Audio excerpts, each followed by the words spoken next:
G'day, and welcome to another episode of Kiwi Car Life. And yes, once again we are back with another Accord restoration. But this isn't just any Accord, because it is a Japanese domestic market, top of the line Type S. Most people around the world probably won't have seen this model before, so let's begin with a brief history lesson. The 7th generation Accord is actually split into two different models. The CM shape, which came as a sedan and a coupe, known in the US as the Accord, Japan as the Inspire, and Australasia as the Accord V6. It was powered by a lower output K24A8 with 124 kilowatt or 166 horsepower, and a J30A4 with 179 kilowatt or 240 horsepower. And then there was this, the smaller CL shape Accord, which came as a sedan and a wagon, known in the US as the Acura TSX, in Europe and Japan as just simply the Accord, and in Australasia as the Accord Euro. The CL7 chassis code refers to it having a K20 engine, either the 114 kilowatt or 155 horsepower K20 A6 base model sold in Europe and Japan, or the JDM only K20A powered Accord Euro R. The CL9 chassis code, on the other hand, refers to it having a K24 engine, either the 140 kilowatt or 190 horsepower K24A3 sold in Europe and Australasia, or the 147 kilowatt or 200 horsepower K24A2 sold in the US market Acura TSX, and this Japanese domestic market Accord Type S. In the Japanese lineup, this sits just under the Accord Euro R. It even features the same body kit and similar interior trim. It just doesn't have the green Recaros, Momo steering wheel, and K20A engine. But the advantage this Type S does have over most of the other Accords is that not only does it have the highest performance version of the K24, but it's also one of the best equipped. This car is from 2005, and yet it's got keyless entry and start, auto lights, electric seats, red face gauges, cruise control, dual zone climate control, navigation, which of course is now useless here in New Zealand, a comprehensive trip computer display, and so much more. To this day, I still maintain the Accord Euro is the only non-European sports sedan that can truly hold a candle to the BMW 3 Series. So that's an introduction to the JDM Accord Type S. This one was another trade-in at a local dealer here in Wellington, and after heading down to pick it up, I confirmed there wasn't much wrong with it and drove it home. Fortunately, this Type S is well serviced and it has a WOF and reg until next year, so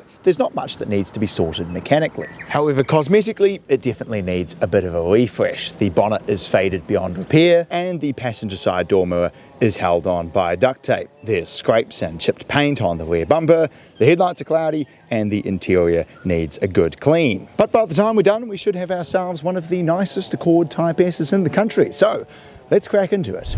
The first job was to get the Accord clean. Fortunately, it really wasn't all that bad inside and out, unlike the Integra Type S I restored a month ago, but the wheels in particular still required an almighty scrub to bring them back to a silvery shine.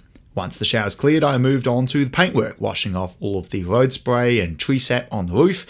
With the outside clean, I then clay barred the whole exterior to remove any contaminants, which made the alabaster silver paint glassy smooth. I touched up a few bits where the paint had chipped off, applied a wax coating to seal the paint, and sourced a new Honda plate frame for the rear number plate. After the outside was mostly complete, I moved inside and vacuumed all of the carpets in the boot, the back seats, and the front footwells.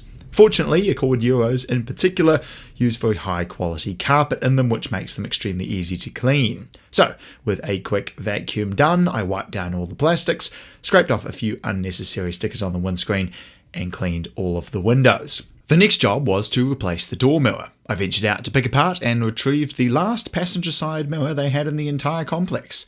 You'll note that the one I got was the wrong colour, but fortunately, even though it's a deeply infuriating task, unlike most cars where the painted mirror cap just pops off, it is possible to remove just the silver part.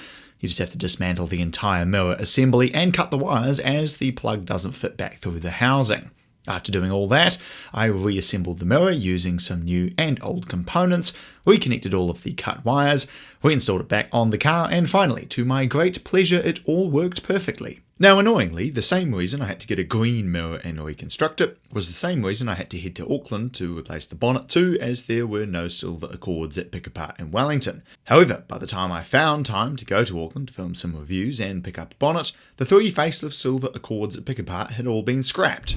And I've actually sold the car. Yes, for the first time in Kiwi Car Life's history just about, I own just one vehicle. Well, technically two. I have a 2005 Honda Odyssey Absolute waiting for me in Dunedin for my South Island video trip in early December. And if you live in the South Island and you'd like to have your car reviewed, then hit me up via my contact details in the description. But yes, the Accord is sold a bit earlier than I planned. I put it up before heading to Auckland with the assumption that it would sell sometime after I got back, but within a couple of days someone made me a reasonable offer which I accepted, with the agreement that when I got back from Auckland I would get the car back, replace the bonnet and finish the video. So unfortunately I can't give you a nice fancy montage of the completed product, but we can go back in time to when I did still have it and show you how the Type S drives.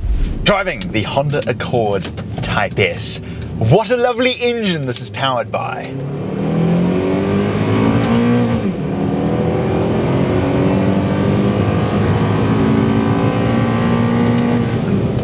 "200 horsepower under your right foot from a 7,300 RPM 2.4 litre 4-cylinder engine with VTEC that unfortunately you can't really hear in stock form, but nonetheless these high output K24s are just fantastic engines, and they're paired with really great transmissions. The ratios are a bit long, too long actually for my liking, to the point where you are really struggling to get this thing right up into the power band, certainly in second gear, but the shifts are excellent. They're so snappy to go through the gears. You can rev match.